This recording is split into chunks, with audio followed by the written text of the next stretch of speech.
January 5th, 2021, 9:47 a.m., Tianjin, China.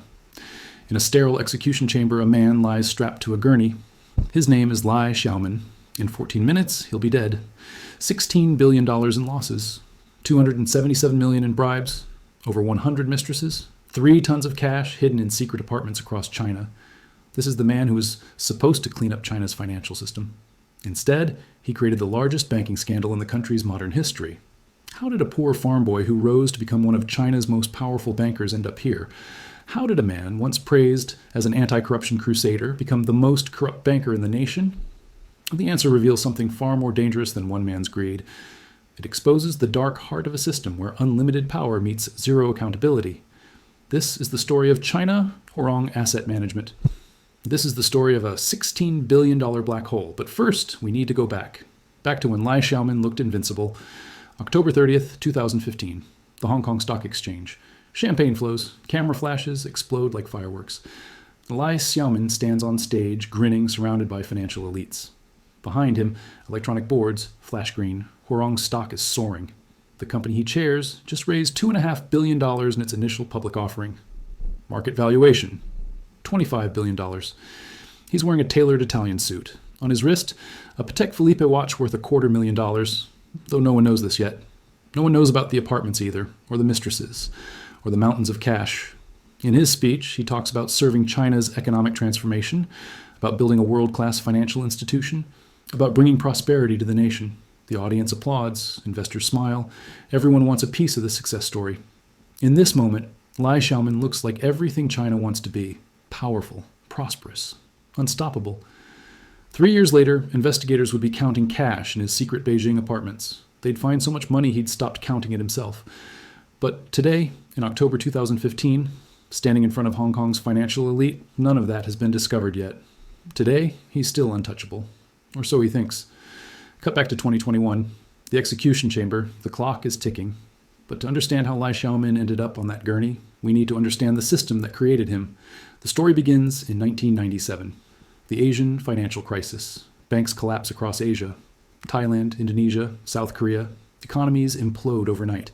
China watches nervously. Its state-owned banks are drowning in toxic debt. Over $500 billion in bad loans, maybe more. By 1999, the government needs a solution. They create 4 state-owned asset management companies, AMCs, financial cleanup crews designed to buy bad loans from banks and recover whatever they can. China Huarong Asset Management is one of these 4, named after a legendary dragon. The symbolism is clear, powerful enough to transform bad into good. The mission is simple: buy toxic debt, recover what's possible, write off the rest. Through the early 2000s, it works. Huarong operates like a boring, effective bureaucracy, cleaning up billions in bad debt. Then 2010 changes everything. The government allows AMCs to become commercial. They can make loans, compete in the market, take risks. The hospital becomes a casino. And in 2009, a man named Lai Xiaomin had just been appointed chairman of China Huarong. He was about to turn that casino into his personal empire. Lai Xiaomin was born in 1962 in Rujin County, Jiangxi Province, rural China, deep poverty. His family survived on roughly $5 a month, $5 for an entire family. His father was a farmer, tough, principled, everything Lai would later claim to be. His father gave him advice that would echo through his entire life. Study hard, stay honest, never take what isn't yours. Lai listened to the first part. He was brilliant in school, driven, obsessed with escaping poverty. While other kids played, Lai studied. He knew education was his only way out. In 1983, he graduated from Jiangxi Finance College with a degree in finance and accounting. Not a prestigious university, but good enough. He got a job as a clerk at a local bank branch. Picture this: a 21-year-old kid counting other people's money all day, sleeping in a cramped bank dormitory at night, watching wealthy clients walk in and out, handling transactions worth more than his annual salary. He told colleagues he'd never forget what it felt like to be poor. He was right, but not in the way he meant. The late 80s and 90s were boom times in Chinese banking if you were smart and politically connected. Lai was both. He worked hard, arrived early, left late, mastered the details other people found boring. Balance sheets, risk assessments, regulatory compliance. He understood it all. But more importantly, he understood how to navigate the system. China's banking sector isn't just about finance. It's about the party. And Lai was loyal. He joined the Communist Party, attended the right meetings, said the right things, made the right friends. By the early 2000s, he'd risen to a position at the China Banking Regulatory Commission, the agency that oversees all banks in China. He was on the inside now, working on anti-corruption campaigns. The irony is almost too perfect. Lai Xiaomin, the future embodiment of corruption, helped draft regulations against bank fraud. He reviewed cases of bankers taking bribes. He recommended punishments. He presented himself as incorruptible. And then, in 2009, he got the call. China Huarong Asset Management needed a new chairman. The government wanted someone clean, someone smart, someone who understood banking inside and out. They chose Lai Xiaomin. He was 47 years old, young for such a powerful position. He stood in his new office overlooking Beijing, and for the first time in his life, felt like he'd made it. The government had complete faith in him. Clean hands, sharp mind, party loyalty. They had no idea what they'd just created. It started small. It always does. 2012, 3 years into his chairmanship, a real estate developer requests a meeting. Private room at an expensive Beijing restaurant. Bottles of baijiu worth thousands of dollars on the table. The developer is smooth, successful, connected. He needs something. Chairman Lai, my company is developing a major project in Guangdong. Shopping centers, apartments, offices. It's going to be huge, but we need capital. $500 million. Lai reviews the proposal. The numbers are questionable. The project is risky. Any reasonable analysis would reject this loan. But the developer leans forward, slides an envelope across the table. $2 million, just for considering our application. Lai stares at the envelope. He thinks about his father. Never take what isn't yours. He thinks about sleeping in that bank dormitory, counting other people's money. He thinks about the power he has now, the respect, the fear in people's eyes when they meet him. He takes the envelope. Later, he couldn't remember feeling guilty. He only remembered how easy it was. The loan gets approved. Internal risk assessments are bypassed. Questions from the credit committee are waved away. I've reviewed it personally, Lai tells them. It's sound. The project succeeds. The developer makes hundreds of millions. Lai gets his cut. Nobody notices anything wrong. That was the problem. Nobody noticed. And if they could get away with it once, why not twice? Why not 100 times? The machine was built. Now it just needed to be scaled up. Between 2012 and 2016, China Huarong transforms. On the surface, it looks like explosive growth. Assets balloon from $140 billion to $240 billion. The company expands into securities, trusts, leasing, full-service banking. Lai is hailed as a visionary. The 2015 IPO in Hong Kong raises billions. International investors pile in. This is the Chinese dream, right? A government-backed financial giant, growing faster than anyone thought possible. But beneath the gleaming surface, something is rotting. Let me tell you about one specific deal, because this wasn't a one-time mistake. This was the blueprint. 2014, Shaanxi province, northern China, coal country. A coal company owner needs a bailout. His company is failing. Revenues are down. Debt is crushing. By any reasonable standard, lending him money would be insane. But the owner is connected. His uncle is the provincial party secretary. And in China, connections matter more than spreadsheets. The owner flies to Beijing, meets with Lai in his office at 11 p.m. That's when the real deals happen, late at night, after the staff goes home. I need $800 million, the owner says. Lai doesn't even look at the company's financials. He asks one question, how much? $8 million to you, $2 million to your vice chairman. The deal closes in 72 hours. Huarong's risk committee never sees it. The credit approval process is bypassed. Documentation is falsified. The loan is hidden in an off-balance sheet vehicle, one of dozens Lai has created to keep risky deals invisible. Within 18 months, the coal company defaults. $800 million, gone. Lai keeps the $8 million. And this is just one deal, one out of hundreds. There are loans to Evergrande, the real estate giant that would later collapse owing $300 billion.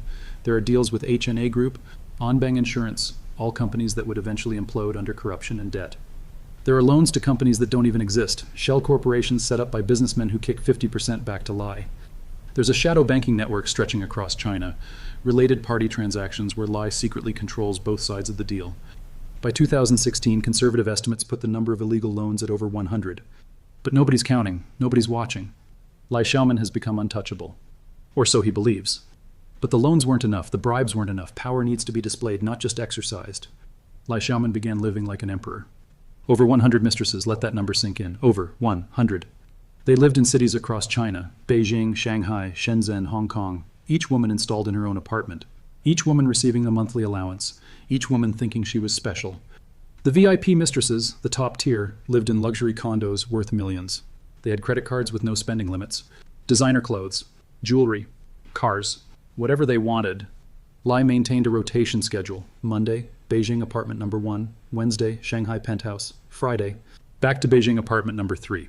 Some of these women didn't know about the others for years. He compartmentalized his life with the precision of a spy. But it wasn't just women, it was everything. Beijing apartment number 1. Investigators would later find $50 million in cash, stacked floor to ceiling, 100 yuan notes in neat bundles. Beijing apartment number 2, a collection of luxury watches worth over $10 million. Patek Philippe, Audemars Piguet, Richard Mille. He had watches that cost more than most Chinese families earned in a lifetime. Shenzhen penthouse, gold bars, jewelry, paintings, sculptures. When investigators finally raided all his properties, they found 3 tons of physical cash. 3 tons. Lai later told investigators he stopped counting after the first $100 million. There was simply too much. He couldn't spend it fast enough. So it just piled up in apartments, literally gathering dust. The psychology of this is fascinating and horrifying. This wasn't a man who grew up wealthy and took money for granted. This was a man who grew up in poverty, who knew exactly what $5 a month felt like. But that's the thing about corruption. It's not about need, it's about power. Lai told investigators, I could have anything. Anyone. I was untouchable. He compared himself in his own mind to the emperors of ancient China, to the corrupt eunuchs who controlled dynasties from the shadows. The irony? Those eunuchs always fell eventually. History should have taught him that. But Lai Xiaomin thought he was smarter than history. Not everyone was blind. 2016, a mid-level auditor at Huarong notices something odd. Loans are being approved to the same group of companies. Documentation is missing. Numbers don't add up. He does what he's supposed to do. He reports it to the compliance department. The compliance director reviews his report, then does what many people do when confronted with dangerous truth: nothing. Because the compliance director reports directly to Lai Xiaomin. The auditor is called into a meeting, very polite, very professional. Your concerns have been noted, but you may not understand the full context of these transactions. We're reassigning you to our regional office. A promotion? Really? Congratulations. The regional office is in a third-tier city, thousands of miles from Beijing. The auditor understands the message. Push harder, and you're not just transferred, you're gone. Years later, after everything collapsed, he told investigators, I knew if I pushed harder, I'd be fired. Or worse. I had a family, I stayed quiet. How many others made the same calculation? 2017, Hong Kong financial analysts start asking questions. Huarong's financial reports are delayed. When they finally come out, the numbers look strange. Debt is growing faster than assets. The debt-to-equity ratio is raising red flags. Lai dismisses the concerns publicly. Western misunderstanding of the Chinese system, he says in interviews. They don't understand how we operate. Privately, he's worried.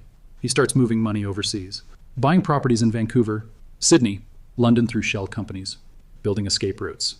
But there's a bigger problem he can't escape from. Xi Jinping's anti-corruption campaign.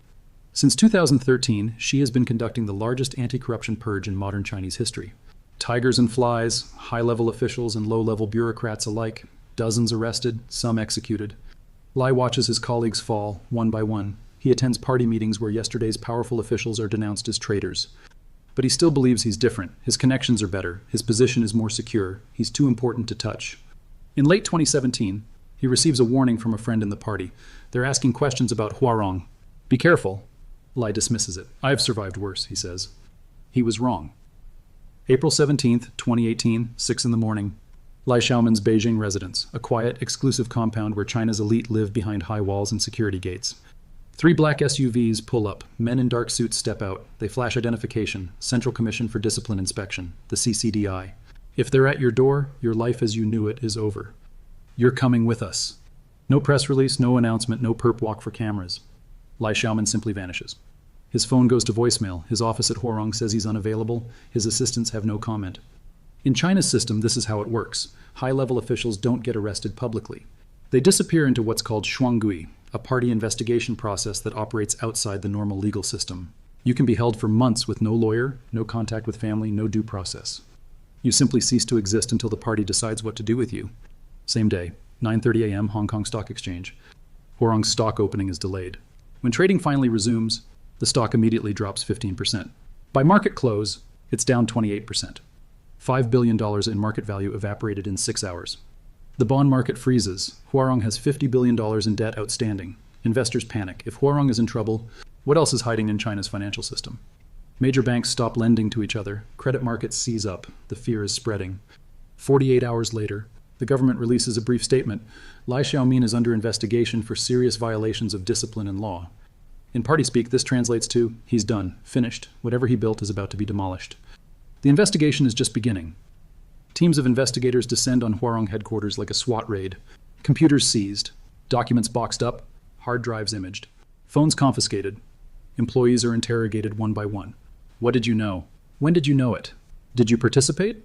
Some cooperate immediately, desperate to save themselves. Others stay loyal to Lai, at least at first. Within weeks, that loyalty evaporates as the scope of the corruption becomes clear. Then the apartment raids begin. Beijing, apartment number 3, an upscale complex in the Chaoyang district. Investigators use Lai's keys. The door opens. Boxes, stacked to the ceiling, floor to ceiling, wall to wall. One investigator would later tell a journalist, "I'd never seen that much physical money. None of us had. It wasn't even in a safe, just boxes." Like he'd given up trying to organize it. They start counting. It takes 3 days to inventory just this one apartment, $50 million in cash. Then they raid apartment number 2, number 4, number 7. The mistresses' residences, the secret properties hidden behind shell companies. Each location reveals more cash, more luxury goods, more evidence of a life lived completely without limits. The watch collection alone is worth over $10 million. Some pieces are so rare they can't even be accurately valued. Gold bars in closets, jewelry stuffed in drawers, art on the walls worth millions. And receipts. Thank God for receipts. Lai kept records of everything. Maybe he thought he'd need them for taxes. Maybe it was habit from his accounting days. Maybe some part of him wanted to know exactly how much he'd stolen. The investigators piece it together. Bribes from over 100 different individuals and companies, kickbacks on hundreds of loans. Payments routed through shell companies in Hong Kong, Singapore, the British Virgin Islands. A pattern emerges. Lai would approve a risky loan. The borrower would transfer money to a shell company. That company would buy property or luxury goods. Those assets would end up in Lai's name, or his mistress's names, or his relatives' names. It's not sophisticated, it's just brazen. Vice chairman, regional managers, compliance officers, the network spreads like a spider web, over 100 people implicated. Some were knowing participants. Others were just following orders from the boss, not asking questions they didn't want answered. The mistresses are questioned. Some are arrested for money laundering. Others cooperate, turning over text messages, bank records, gifts they'd received. The evidence is overwhelming, undeniable. Lai Xiaomin didn't just break the law, he built an entire criminal enterprise inside a state-owned bank. August 2020, a courtroom in Tianjin. 2.5 years after his arrest, Lai Xiaomin finally stands trial. The charges are methodically detailed. Accepting bribes, 1.79 billion yuan, that's $277 million US dollars. Embezzlement and abuse of power. Bigamy. In China, maintaining multiple relationships while married is illegal. Video evidence is presented. Surveillance footage of cash handoffs. Recordings of phone conversations where Lai discusses bribes openly, confident he'll never be caught. Documents show the full scope. Hundreds of illegal loans, billions in losses. A systemic breakdown of corporate governance at one of China's most important financial institutions. Then comes Lai's confession, televised, as is customary in high-profile cases. He stands in a yellow vest, the color worn by criminals in Chinese courts. His face is drawn. He looks decades older than the confident banker in the 2015 IPO photos. His voice cracks as he speaks. I betrayed the party's trust. I betrayed the people's trust. I forgot my roots. I forgot where I came from. He details his crimes one by one. The first bribe, the escalation, the loss of control. I lost myself in greed and power, he says. Then he asks for mercy. I have an elderly mother, young children. Please consider my family. The prosecution's response is cold and factual. The scale of harm demands maximum punishment. Huarong's losses are still being calculated, but they're catastrophic. The damage to China's financial system is immeasurable. The example this sets for other corrupt officials must be clear. Death penalty. No appeal granted. The decision is final. Lai's reaction isn't recorded, but he knows. In China's system, some crimes are unforgivable. His was one of them. Execution is set for January 2021. The clock is ticking. July 2021, 6 months after Lai's execution. China Huarong finally releases its delayed 2020 annual report. The market has been waiting for this, dreading it. The number, when it comes, is worse than anyone imagined. Net loss, 102.9 billion yuan, 16 billion US dollars. The largest loss ever recorded by a Chinese state-owned financial institution, larger than some countries' entire GDP. The stock plummets another 30%. It's now trading at less than 20% of its 2015 IPO price. Billions in shareholder value vanished. Bondholders panic. What about the 50 billion in debt? Will it be repaid? In a locked room in Beijing, senior government officials face the choice they've been dreading. Let Huarong collapse. Show the world that even state-owned companies can fail. Let the market work as it's supposed to. But that means contagion, Panic spreading through the financial system, other companies failing, banks refusing to lend, economic chaos. Or bail it out, prove that state backing means something, stabilize the system. But also prove that corruption pays, that taxpayers will always clean up the mess, that there's no real accountability. They choose the bailout, but with conditions. New management is installed, experienced, boring, carefully vetted, no more Lai Xiaomins. Asset sales are mandated, Huarong must exit the securities business, the investment business, all the risky ventures Lai pushed it into. Return to the original mission, buy bad debts, recover what you can, be boring, be safe. The estimated cost to Chinese taxpayers, over $20 billion, including direct bailout funds and indirect costs of stabilizing the market. The $16 billion black hole was filled with public money. Lai Xiaomin was dead, but the people paid for his crimes. Lai wasn't alone in facing judgment. 2 vice chairmen, 12 to 15 years in prison. They'd taken the bribes Lai offered them, approved the loans he wanted, looked the other way when questions were raised. Chief Compliance Officer, 8 years, the man who was supposed to stop this, who instead enabled it. Regional managers across China, over 50 convicted, sentences ranging from 3 to 10 years. Business partners who'd bribed Lai, varied sentences, some received leniency for cooperation, others got the full force of the law. The mistresses, most weren't charged. In China's legal system, being a mistress isn't a crime unless you're actively laundering money. About a dozen were prosecuted for financial crimes. The rest simply faded away, their expensive apartments and luxury lifestyles suddenly gone. But the real victims were the ones who did nothing wrong. 20,000 Huarong employees lost their jobs as the company downsized. Most were ordinary workers, accountants, analysts, administrative staff. They'd had no idea what Lai was doing. They thought they worked for a legitimate company. Pension funds had invested in Huarong's stock, trusting the government backing. Those retirees saw their savings evaporate. Investors who'd bought Huarong's bonds, believing state-owned meant safe, faced massive losses. For every corruption case, there are thousands of innocent victims. The powerful rarely pay alone. They spread the cost to everyone around them. January 5th, 2021, we're back where we started. The execution chamber in Tianjin. Lai Xiaomin's final statement is brief and formulaic. Another apology, another expression of regret. The words don't matter anymore. Nothing can change what's about to happen. The procedure is quick and efficient. Lethal injection, medical staff present. Everything is clinical, professional, bureaucratic. 9:47 a.m. he's pronounced dead. His family wasn't present. They'd refused to attend. The shame was too great. His mother, the woman he'd supposedly done all this for, disowned him. His children changed their names. State media announces the execution with a simple, factual statement. No commentary, no moralizing, just Lai Xiaomin, former chairman of China Huarong Asset Management, executed for corruption. Public reaction is mixed. Some celebrate, justice served, a corrupt official finally paid the price, the system works. Others question, why him and not 100 others? Is he really the worst, or just the one who got caught? Cynics note, the system that enabled him remains unchanged. His death solves nothing. International media covers it extensively. China executes banker and corruption crackdown. The stories focus on the dramatic details, the mistresses, the cash, the scale of the fraud. But they miss the deeper story. Lai Xiaomin's death was meant to send a message. Nobody is above accountability, not even powerful state-backed officials. But the question nobody wants to ask, how did he do it for so long? How did nobody notice? How did the system fail so completely? Those questions remain unanswered, because answering them would require examining the system itself. And the system prefers to blame individuals. Let's be clear about something. Lai Xiaomin was a criminal. His choices were his own. His greed was his own. But he didn't operate in a vacuum. China Huarong was a state-owned enterprise. That means government ownership, party oversight, regulatory supervision, board meetings, auditors, compliance departments, multiple layers of checks and balances, all of which failed. Why? Start with governance. In Chinese state-owned enterprises, the board members aren't chosen by shareholders. They're appointed by the party. Their loyalty isn't to profits or proper management. It's to political superiors. Lai Xiaomin was a party member in good standing. He attended the right meetings. He said the right things. He had the right connections.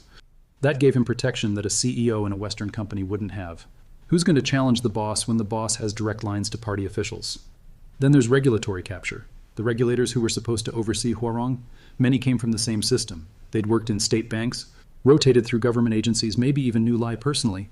It's the revolving door problem. Who watches the watchman when the watchman used to work for or with the people they're watching? Cultural factors play a role too. In China, guanxi, personal connections, matters enormously. Business isn't just about contracts and spreadsheets. It's about relationships, trust, networks of mutual obligation. That can be a strength, but it's also a weakness, because when everyone owes everyone else favors, who's going to blow the whistle? Face saving is another factor. Speaking up about problems, especially problems caused by your superiors, means causing them to lose face. That's a serious social transgression. Easier to stay quiet, hope someone else notices, hope the problem goes away. and the incentive structures were completely wrong. Executives at state-owned enterprises were rewarded for growth, expand assets, increase profits, show strong quarterly numbers. Nobody asked how. Nobody checked if the growth was sustainable. Nobody wanted to be the person who said, wait, maybe we should slow down.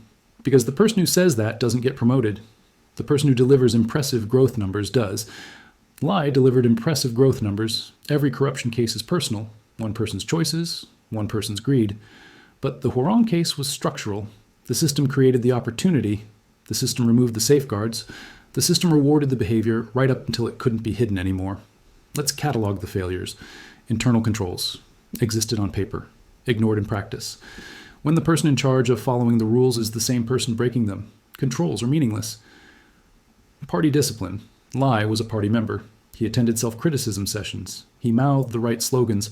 None of it stopped him from stealing billions. Regulatory oversight. The regulators were captured, underfunded, or unwilling to challenge a powerful state enterprise. Whistleblower protections.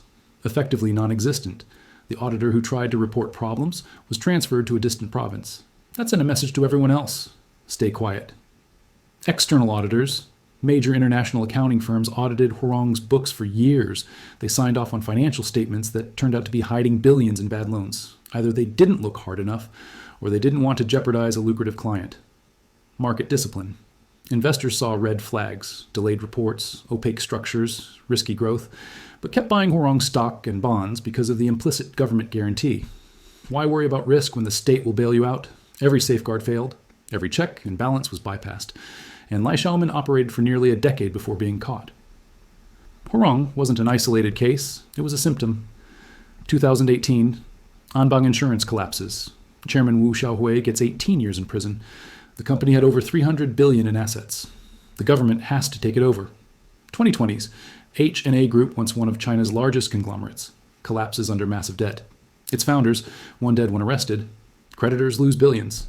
2021, Evergrande, one of China's largest real estate developers, defaults on over $300 billion in debt. The company had borrowed recklessly for years. Huarong had been one of its early lenders. See the pattern? State-owned or state-connected companies, growing aggressively, borrowing heavily, hiding problems until they can't be hidden anymore. International investors noticed. Trust in Chinese state-owned enterprises dropped sharply. Hong Kong's role as a reliable financial center was questioned. Western regulators increased scrutiny of Chinese companies trying to list on foreign exchanges. The U.S. passed laws requiring Chinese firms to open their books to American auditors, something the Chinese government refused to allow. Belt and Road Initiative projects, funded by Chinese state banks, faced increased skepticism. Were these sound investments or political vanity projects that would never be repaid? The fundamental problem, opacity. China's financial system operates with limited transparency. Data is controlled. Bad news is suppressed. Independent oversight is limited. That works fine when everything is going well. But when problems emerge, nobody knows how deep they go. Huarong looked fine until it suddenly lost $16 billion. What else is hiding in the shadows? As of 2024, China's financial system faces mounting challenges. The real estate sector is in crisis. Evergrande's collapse was just the beginning. Local government debt is estimated at over $9 trillion. Shadow banking continues despite crackdowns. Lai Xiaomin is dead. Huarong has been restructured. But the system that created the problem, still there. The incentives that enabled the corruption, mostly unchanged. The opacity that hid the losses, still the norm. Lai Xiaomin wasn't an outlier. He was a warning. January 5th, 2021. 10:15 a.m. Lai Xiaomin's body is removed from the execution chamber. The room is cleaned, sterilized, made ready for the next one. Outside in Tianjin, life continues normally. No protests, no vigils, no crowds gathering to mourn or celebrate. Just another day in China, just another corrupt official dealt with. In the end, Lai Xiaomin died as he perhaps feared he would, forgotten by the system he served, betrayed by the greed he couldn't control, abandoned by everyone who'd once courted his favor. The women he kept, scattered, some in prison, most simply disappeared back into anonymous lives. His colleagues, who'd taken his bribes, locked away in prisons across China. His family, names changed, trying to escape the stigma. His father's words haunting them. Never take what isn't yours. 20,000 Huarong employees, jobs lost, careers disrupted through no fault of their own. Investors who trusted the system, billions in losses. Chinese taxpayers, forced to pay for a bailout they never asked for. The 100 mistresses, the the 3 tons of cash, the 277 million in bribes. Those are the numbers that make headlines. But they're not the real cost. The real cost is trust. Trust in institutions, trust in oversight, trust that the system works. That trust, once broken, takes generations to rebuild, if it can be rebuilt at all. Lai's father told him, "Never take what isn't yours." Lai took everything. Everything he could reach, everything he could hide, everything he could spend, and everything he couldn't. And in the end, what did it get him? 3 tons of cash he couldn't count, 100 relationships built on lies, a family that disowned him, and a needle in his arm on a cold January morning. The questions that remain are uncomfortable ones. How many others are still operating, still hidden, still protected, still confident they won't be caught? Has the system really changed? Or have the corrupt just gotten better at hiding? Can state-owned enterprises ever be truly accountable when the people who run them answer to politicians instead of shareholders, to party discipline instead of market discipline? These are questions China hasn't fully answered, maybe can't answer, not without fundamental changes to how power operates. As of 2024, Huarong still exists, smaller, quieter, returned to its boring original mission of cleaning up bad debt. But China's financial system still struggles with transparency. The real estate sector is in crisis. Evergrande's collapse suggests the lessons of Huarong weren't fully learned. Shadow banking continues. State-owned enterprises still operate with minimal oversight. The conflicts between party control and market discipline remain unresolved. Lai Xiaomin is dead, but the system lives on. And in that system, in the shadows where power meets money, meets political connections, the conditions that created Lai Xiaomin still exist. The next crisis is already forming. The next Lai Xiaomin might already be in position. The black hole Lai created has been filled.